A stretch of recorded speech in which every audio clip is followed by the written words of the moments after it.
Everyone has one or two secrets they'd rather keep hidden. I'm no exception. Back in the day, I was quite a wild child, although now I've become a demure and unassuming woman. Losing my parents at 15, I quickly went astray and joined a gang of troublemakers. I gathered some of the girls from the gang and formed a ladies' group. Thanks to being forced to learn wrestling by my dad since childhood, I was known locally for my overwhelming strength, surpassing even the boys. My life in that world came to an end after meeting a certain person. But living such a life, it seems you inevitably accumulate some lingering issues. My name is Nancy. Now 35, I live as an ordinary housewife, working at a local supermarket. With my light makeup and quiet demeanor, no one would guess that I once wore flashy makeup and rode around on motorcycles. Yes, I was a member of a delinquent group and the leader of a ladies' gang.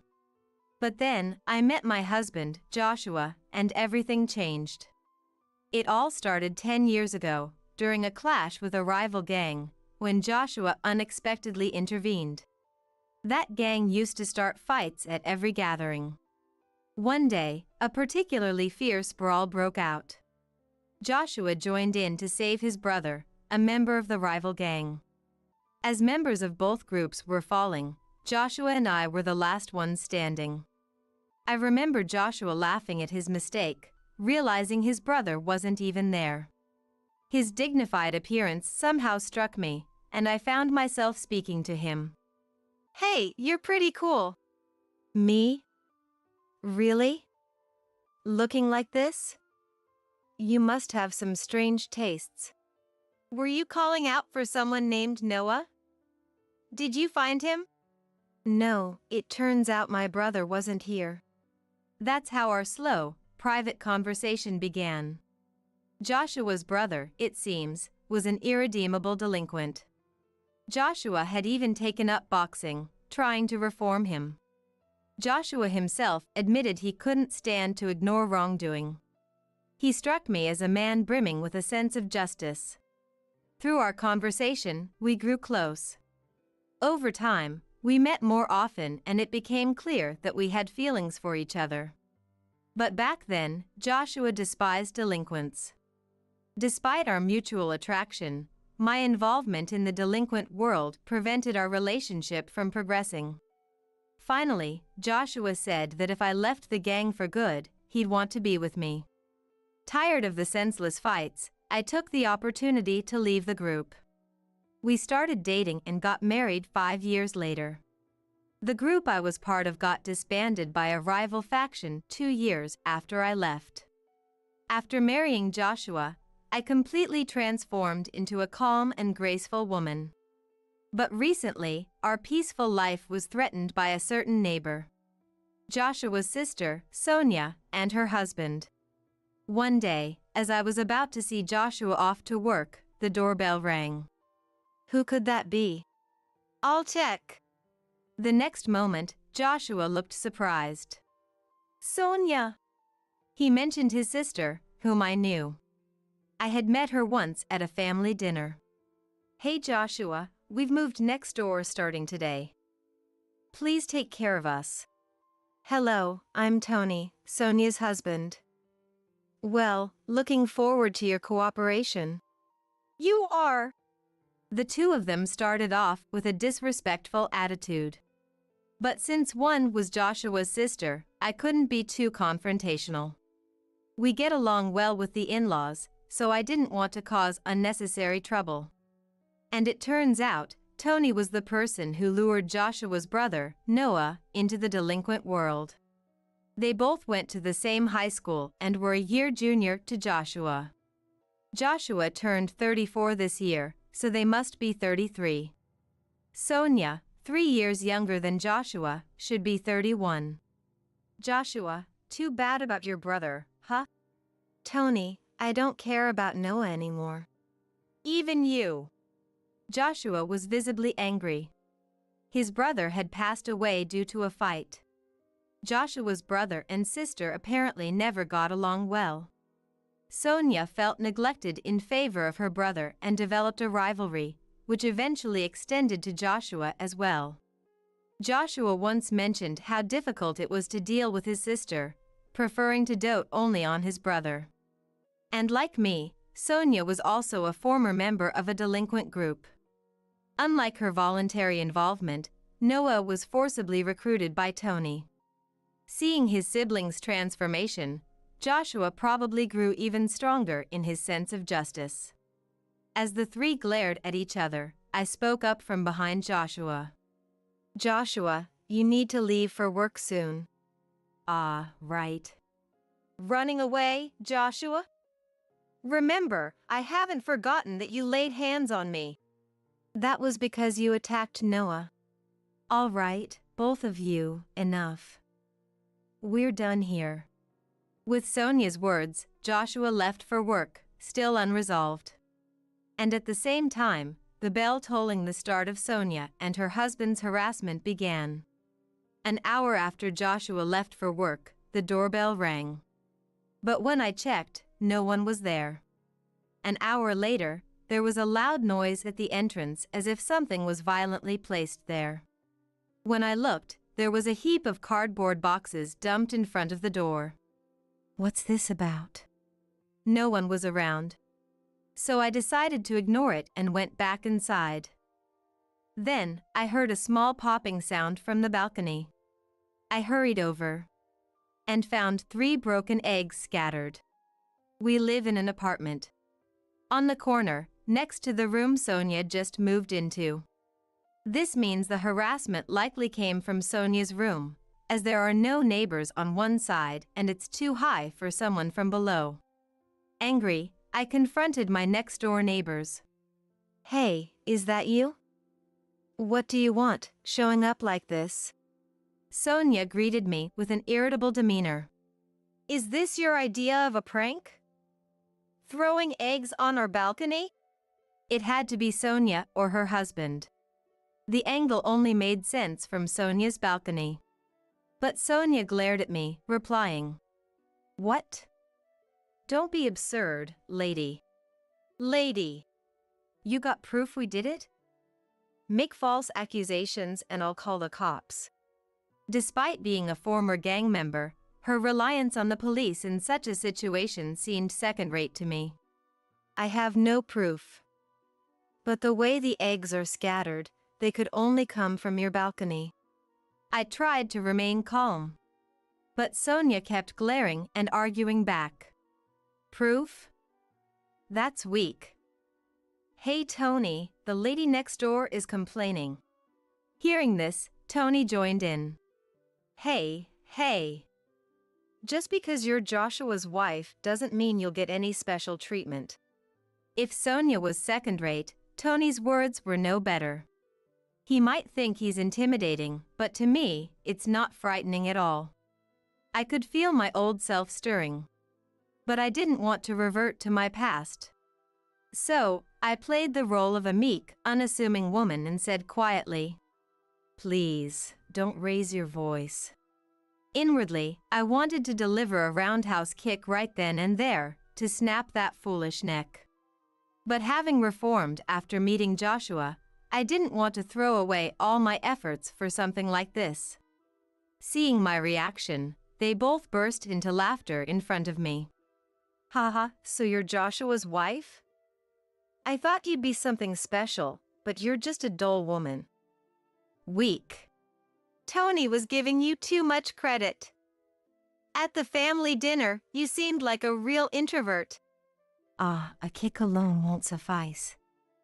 I might need to dislocate a joint or two." Trying to control my rising anger, I was told, "Go on, leave." And the door was closed on me. I stood there, staring at the closed door. I pondered telling Joshua, but knew that even if he spoke to Sonia, they'd just feign ignorance. It would only result in more harassment and frustration for me. So, I decided against it. The next day, and the day following, the harassment from Sonia and her husband continued. It always began after Joshua left for work. "Who dumped this garbage at our doorstep?" It must be those two. As I was about to leave for work at the supermarket, the door got stuck halfway, blocked by a bag of garbage. I reluctantly took it to the disposal area and then headed to work. 5 hours later, I returned home to find, "This is unbelievable!" There was a cardboard box in front of the door, arranged like a table. On either side of the box, lit candles were placed. And in the center, a vase with flowers was set. On the door above, a photo of me, taken who knows when, was stuck. They were mocking me as if I was deceased. Furious, I was about to kick the cardboard away, when Joshua called from behind. "Nancy?" Startled, I turned around to find Joshua, who had come home from work. "You were an hour early?" "I got off work early today." "What's all this?" Joshua was also surprised at the sight in front of the door. We quickly cleaned up the cardboard and candles from the shared hallway and went inside. There, I told Joshua everything that had happened. "So, it's likely Sonia and her husband. But we don't have any proof, so even if we confront them, they'll just deny it." After a moment of thought, Joshua had an idea. "Let's buy cameras. One for the balcony and one for the entrance. Especially hidden well at the entrance." I agreed with Joshua's suggestion. There was a limit to how much more we could endure. We immediately purchased cameras online. We had the cameras delivered to Joshua's workplace to avoid suspicion.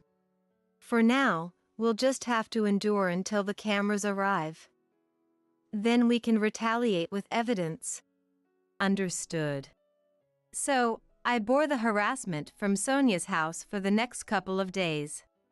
For most people, endurance means being unable to fight back due to lack of strength or fear.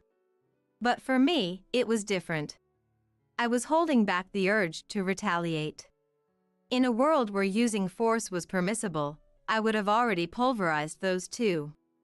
Having the ability but not being able to use it was incredibly frustrating. 3 days later, Joshua came home with the cameras. "Any trouble since?" "The usual. Today, they even threw a fish head onto the balcony."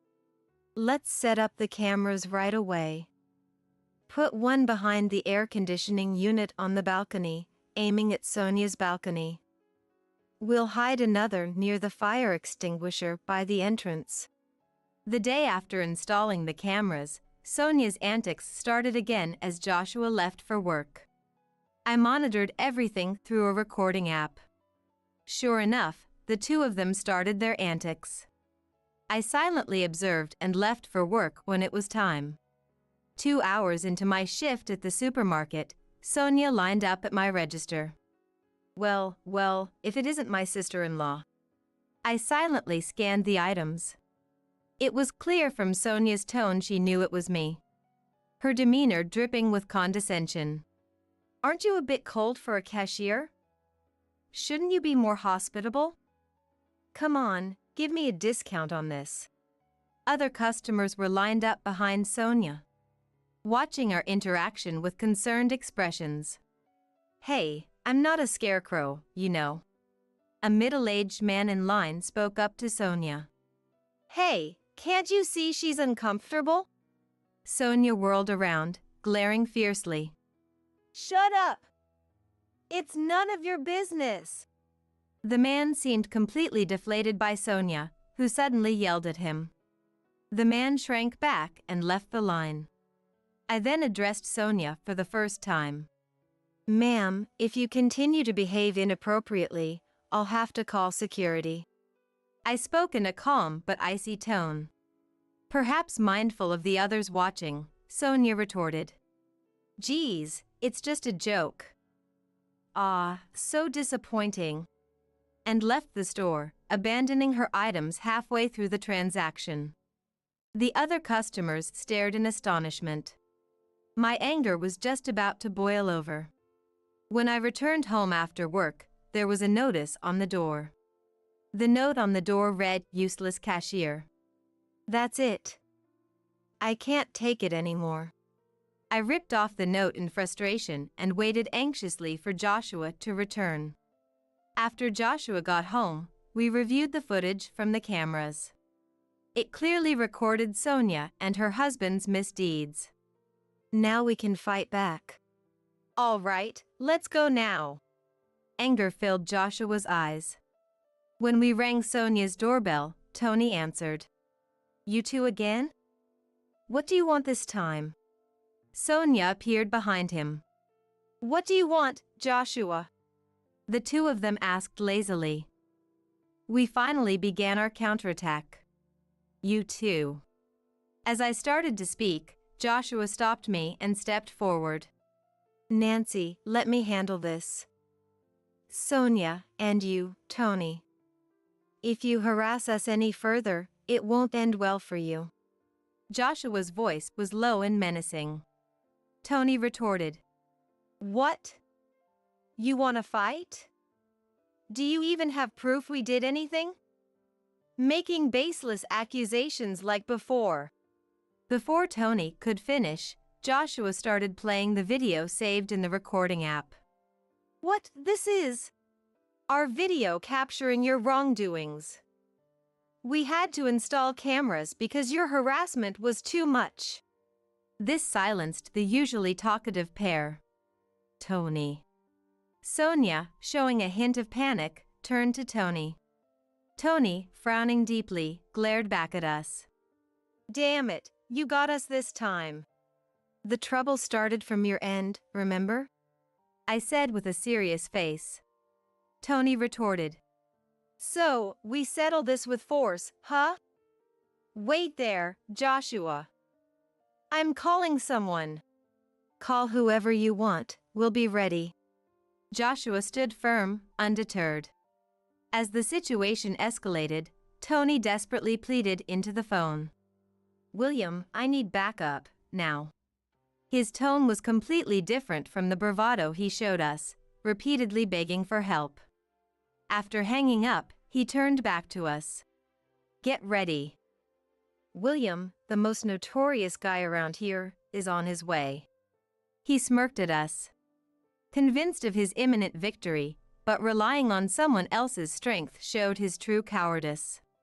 Why don't you confront us directly? Ha, keep talking. I know your strength well. I called a special guest this time to ensure you both feel real terror. What a pitiful sight it was. No matter how much they threatened, neither Joshua nor I felt any fear. You must be too scared to even speak, the quiet and meek Nancy, right? Sonia taunted me with a condescending tone. 5 minutes later, the much bragged about William arrived. However, he looked surprised when he saw us. William, over here. Long time no see, William. Sonia and Tony were visibly excited, having high expectations of him. But their expectations were quickly shattered. What's going on here? Indeed. Long time no see, Will. My calling him Will left Sonia and Tony with puzzled expressions. Joshua also greeted him. It's been a while, Will. The couple looked even more confused by this interaction. Confused, Tony asked. What's this? How do you know William? As Tony spoke with sweat on his forehead, Will looked back and forth between us. I simply said to him, Will, let's not do this, okay? Hearing this, an angry Tony retorted. Don't joke around. William, please, do something. Please. Sonia and Tony were frantic, unable to grasp the situation. But then Will addressed them. Hey, don't tell me you messed with Nancy? His question left the couple momentarily stunned. So, what if we did? Tony answered hesitantly. Furious, Will shouted. Idiots! Don't you know who you're messing with? His rebuke left them standing frozen. They clearly had no idea what was going on. Seeing this, I turned to Joshua and said, "Hey Joshua, can I revert to my old self from 15 years ago, just for now?" Instead of Joshua, it was Will who turned and responded, "Nancy, please don't. If you do something to them, it might end up more than just an injury." "What? You're giving me orders now, Will." No, I didn't mean it like that." Seeing the special guest they called for help now humbly apologizing to me, Sonia and Tony were bewildered. "What's happening here?" Their faces turned pale as Will spoke. "Do you two know about BBN?" "Well, yes. It's famous. It stands for Black Butterfly Nancy, right? The nickname of the former leader of a ladies' group." "That's right. And this lady here is Nancy herself." "No way. Really? What?" Both lost their bravado in an instant. Continuing, Will said, "Back then, I led another delinquent group. But we were decimated by Nancy's group. She could take down 30 people by herself." Sonia and Tony now looked at me fearfully. It made sense. They'd been harassing someone who they thought was inferior, only to find out she was the leader of a ladies' group they themselves had once belonged to. "I didn't know. Nancy is practically a legend. We joined the group 6 months after you left." As Sonia said, she and Tony had joined the group half a year after I had left. Will had been scouted by me and stayed in the group even after my departure, and looking after Sonia and Tony as their senior. He left the group just before it was decimated by a rival group. By that time, Tony had taken over as the leader, and was the last leader before its downfall. Before you ruined it, it was an invincible group. You can't match Nancy. That. How could this? Tony was increasingly cornered and distressed by Will.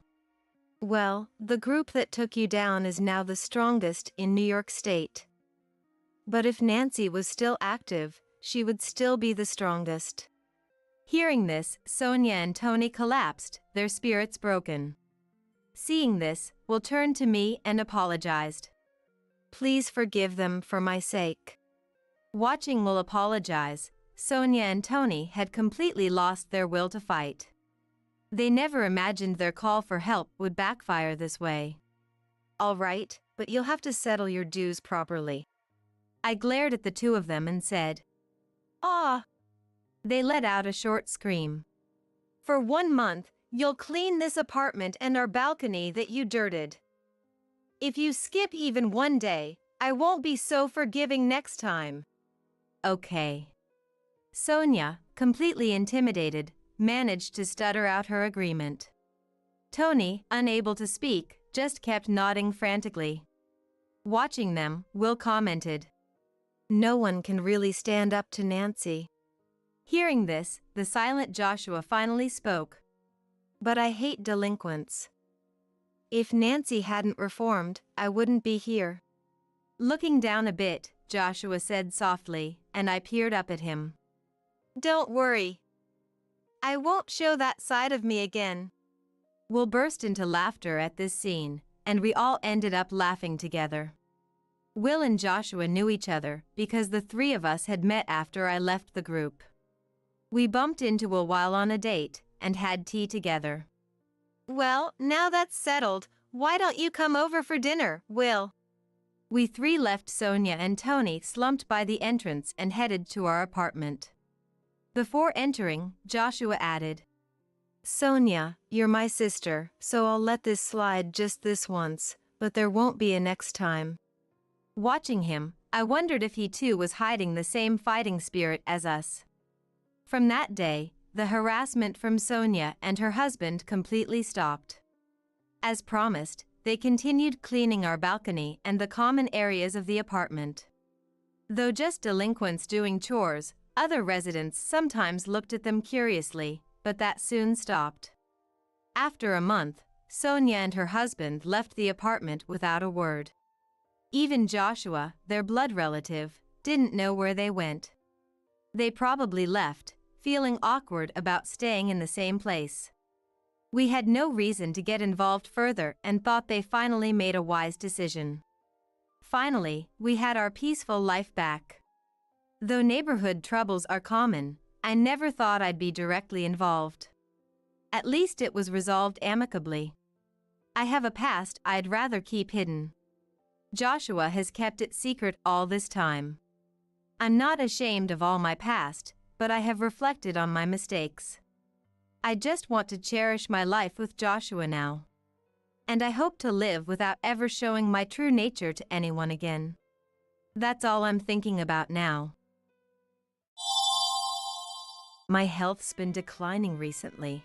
To support my mother-in-law with her health issues, our family decided to temporarily live in her house. And so began our days of being constantly bossed around by my mother-in-law and brother-in-law. Then, one day, as my husband was driving, a call came in from my mother-in-law on his cell phone. Because of the poor signal, we put the call on speaker mode. Is she still alive? Stubborn, isn't she? If I wasn't there, she might have been seriously dead. Unaware that they were on a call, the two began their alarming conversation. And just like that, their sinister plan crumbled. Next, they were to receive social penalties for their outrageous actions. My name is Wendy. I live happily with my husband Tony and our beloved daughter Vicky. Our daughter has recently started kindergarten and she seems to be having a great time every day. Seeing her like this brings a smile to my face each day.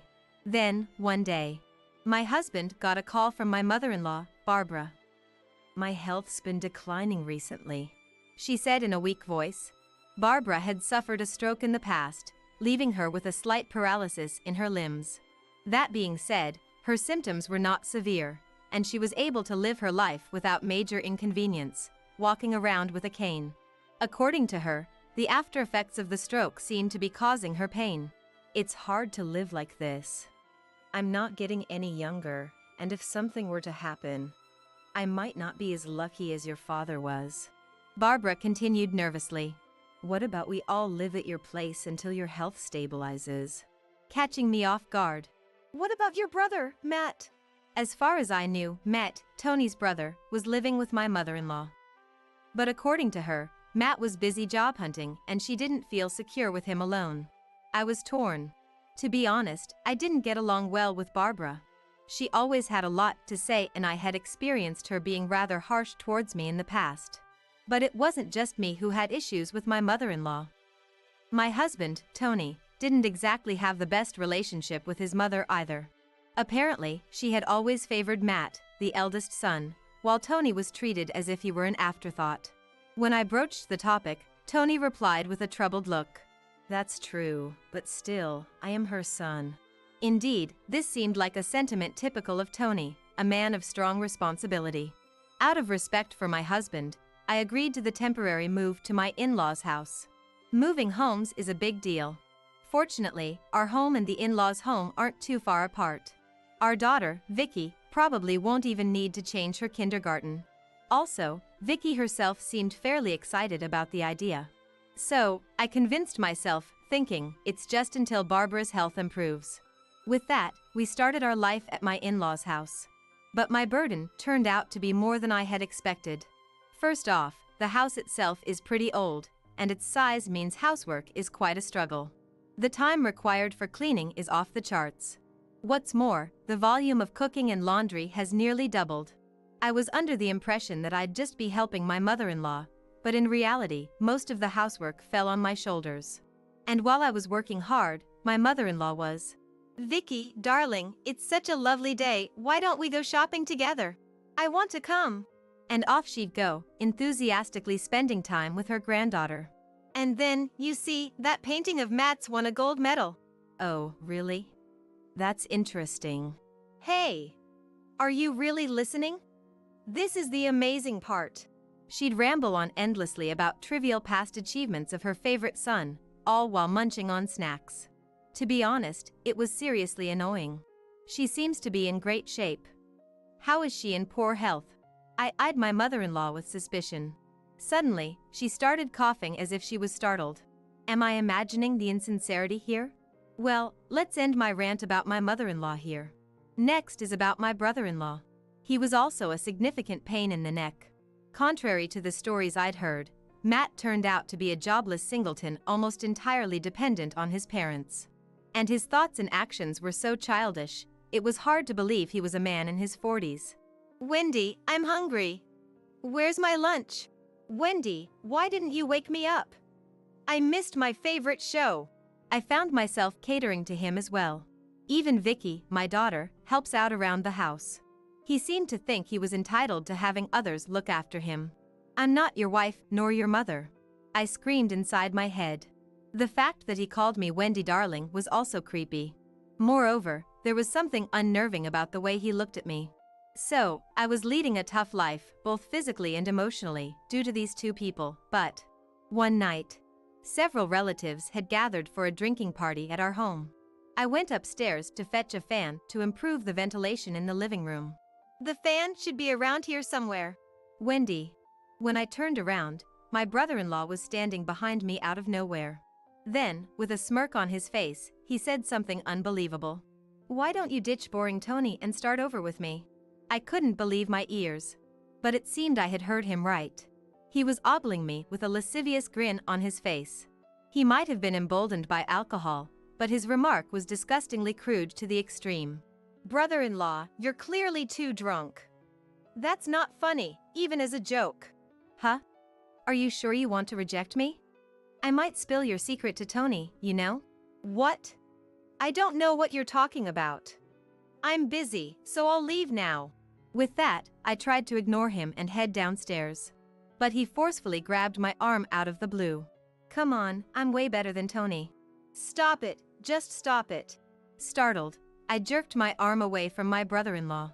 Unexpectedly, Matt lost his footing due to my sudden resistance. He tumbled down the stairs, ultimately hitting the back of his head against the wall with a groan. Hearing the commotion, Tony and other relatives rushed over. Hey, what's going on here? Oh, Matt just slipped. Oh my. Look at that bump on his head. While his mother fretted over him, shaking him violently. Other family members managed to calm her down and took Matt to another room for first aid. Amid all the confusion, my quarrel with Matt was forgotten. I contemplated whether to tell Tony about Matt's advances but decided to stay silent for now, not wanting to cause unnecessary worry. If Matt's actions escalated, I would speak up. With that thought, I made my way towards the living room where everyone was gathered. Then, in the corner of the hallway, I saw Vicky looking at me with a worried expression. I'm sorry if I scared you, honey. Did I wake you up? Let's get you back to bed. Okay. Something about Vicky's demeanor felt off. But it was late, and I didn't question further, taking her to her room to put her back to bed. Life remained difficult due to my mother-in-law and Matt. Every day, I was forced to entertain my mother-in-law's uninteresting chatter and attend to my immature brother-in-law's needs. I felt like running away. However, Matt hadn't made any more advances since that incident. It seemed he had learned his lesson after my strong rebuff. With that, I felt a bit relieved and carried on with my life at my in-laws. But then, on a particular day, another unexpected incident befell me. I was having lunch with my mother-in-law as usual, when I suddenly felt dizzy after eating some tomato soup. Next, I was hit with intense nausea and difficulty breathing. I recognized this sensation. Yes, it was an anaphylactic shock, an allergic reaction. I have a severe allergy to peanuts, and if I consume even a single one, I can have breathing difficulties. Luckily, my brother-in-law was at home so we could quickly call an ambulance. Seeing me in distress, he rushed to pull out his smartphone, his fingers seeming to falter. It looked like he had become too flustered to remember the number. When I managed to gasp out 911, he finally started pressing the buttons on his phone. Despite some fumbling, he managed to call an ambulance, and I was rushed to the hospital where my life was saved. Lying in the hospital bed, I thanked my brother-in-law. Thank you, brother. Oh, thank you so much. You saved Wendy's life. Tony cried, tears in his eyes as he grasped his brother's hand. Taken aback, my brother-in-law replied, a bit bashfully. Well, I just did what any person would do. Although I was annoyed to admit it, even such a despicable person can be useful at times. I had to admit, I saw him in a slightly different light after that. But as much as I felt gratitude towards my brother-in-law, something else was bothering me. Why had I had an allergic reaction? Afterward, I stayed in the hospital for observation for 1 day. The next day, I was discharged without any complications and got into the car that Tony was driving to return to my in-laws' house. In the car, my daughter Vicky asked with concern, "Are you okay, Mom?" "Yes, I'm fine now. I'm sorry for worrying you. I thought my heart was going to stop when I heard you had been taken to the hospital." I was careful with the ingredients, though. I tilted my head and said. Just then, Tony's phone rang. "Oh, it's Mom." Because he was driving, he quickly switched to speakerphone. However, it seemed like there was a problem with the connection, and we couldn't hear what she was saying clearly. "Hello? That's strange." After a few seconds, we finally entered a stable call mode, but it seemed my mother-in-law hadn't noticed. She spoke to my brother-in-law Matt with a troubled voice. "It seems like the call got cut off. Can't Tony even answer the phone properly? He's really useless." Their conversation made our faces pale. "And she's still alive? She's really stubborn, isn't she?" "Mom, you shouldn't say things like that. If I hadn't been there, she might have really died." "Doesn't matter. It's just karma for hurting my precious Matt." "Well, I did think it served her right." "So, what are we going to do about Wendy?" "Yeah, I'll try to win her over again. I think I can make it work this time. I mean, she probably fell for me again after this incident. After all, I'm her lifesaver, aren't I?" Unaware that they were being heard, they continued their alarming conversation. Meanwhile, Tony and I were left speechless, exchanging glances. Later, we arrived at my in-laws' house later than scheduled. "You sure took your time. Tony, you should have answered the phone. I wanted you to get something on your way back." They greeted us as if nothing had happened. On the other hand, Tony and I had stern looks on our faces. "Well, we had to stop by the police station." "Police station? Did you lose something?" "Vicky, your dad and I need to have a serious talk. Can you go to your room for a bit?" "Sure." As our daughter headed for her room, I thrust Tony's phone towards my in-laws. Then, I replayed their conversation that had been recorded. As a matter of fact, I had quickly set Tony's phone to record mode at that time. Upon hearing this, my in-laws' faces turned pale with shock. "What? How did you?" I continued, glaring at the two who wore guilty expressions. "What in the world is going on here?" "Well, that was just a joke. Sort of a small payback for you rejecting Matt." "Stop it, Mom. Don't mention." The brother-in-law stammers, trying to stop his mother from digging herself deeper. But it was already too late. "What? She rejected Matt.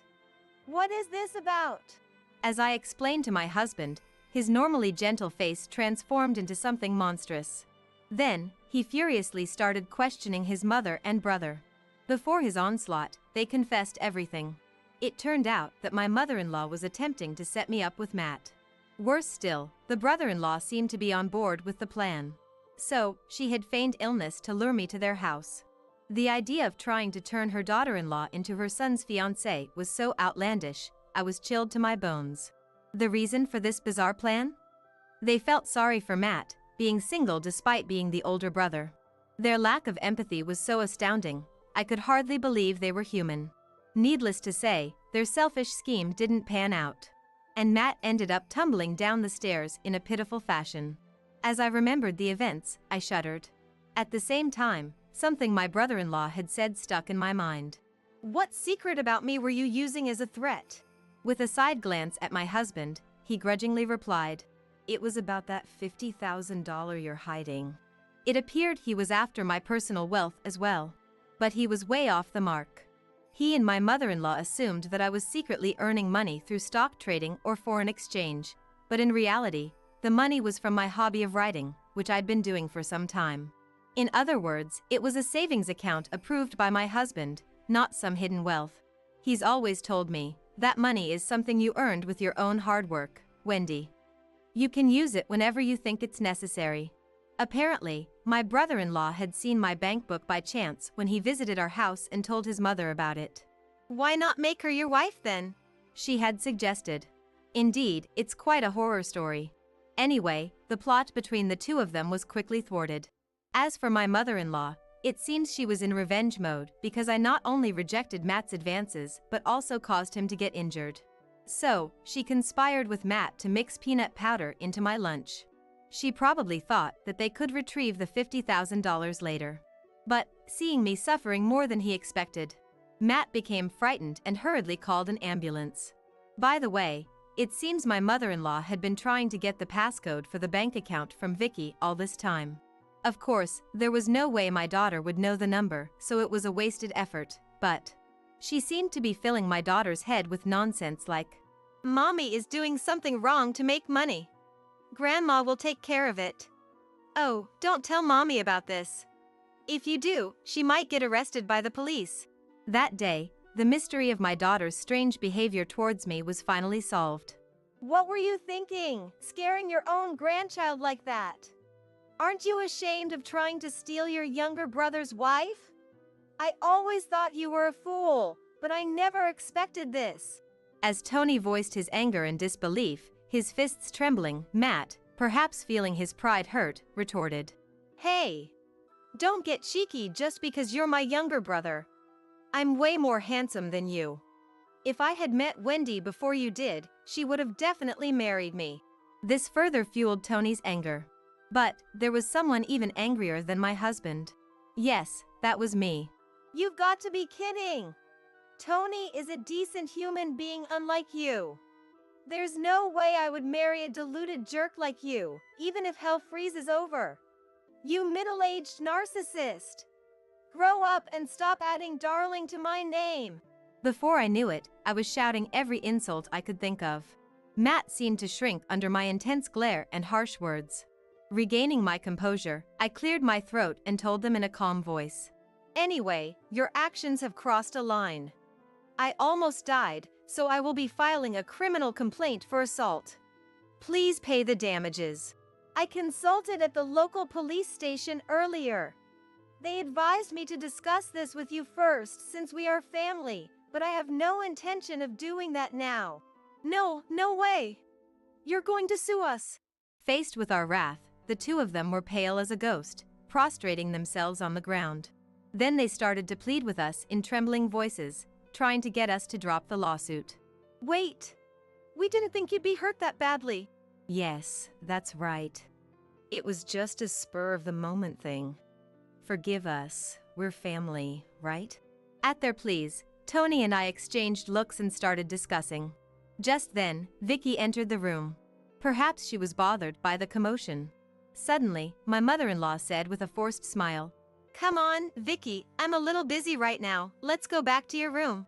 At that moment, I hastily called out to my daughter, "Did you, by any chance, tell your grandma about Mommy's peanut allergy?" "Yes. She told me to tell her about you, so I said that even one peanut would make it impossible for you to breathe and you'd die." As I gently stroked my daughter's head, I then sent a cold glare at the two of them. "There's no room for sympathy here. Accept your social sanctions quietly." And so, the two of them, cast aside by me, were stunned and fell apart on the spot. Later, we hired a lawyer and formally charged my mother-in-law and brother-in-law with assault. Because it was a family dispute, they didn't end up in prison, but they had to pay about $13,000 for my medical expenses, compensation, and the like. Naturally, neither of them had any savings to cover this, having led such a dissolute life. In the end, they reluctantly sold their family home for cash and made the payment. And as for the two of them now without a home. Sigh, it's going to be a little cramped in that house if all 5 of us are going to live there. Tony, when are we going to do the extension and remodeling? Unbelievably, they seemed fully prepared to live in our house. These people are truly hopeless. Of course, such a ridiculous proposal wouldn't stand a chance. What kind of nonsense are you spouting? Talk in your sleep when you're asleep. It was probably an explosion of pent-up frustration. The two of them, vehemently rejected by us, hastily left the scene. We heard that they later rented a room in a rundown apartment. They are said to be living a tough life, surviving on the wages my brother-in-law earns from his part-time job. On the other hand, we had returned to our own home for the first time in half a year. Ah, such a peaceful atmosphere. I breathed a sigh of relief. I'm sorry. It's my fault for deciding to live together. I should have thought more about it. Don't worry about it. It's your seriousness that I like, that's why I married you. Yes, my husband Tony often gets the short end of the stick due to his serious nature. But that's why, no, precisely because of that, I respect him. I continued speaking to my dejected husband. You looked brave and cool when you punched Matt. Violence isn't good, though. Hearing that, my husband chuckled sheepishly. Then, as he was holding our daughter, he said, That's right, how about we all go out for some fun next week? Vicky, where do you want to go? The zoo. Watching my daughter laugh with excitement, I savored the happiness. And I made a vow to continue saving that money for my daughter's future. I promise.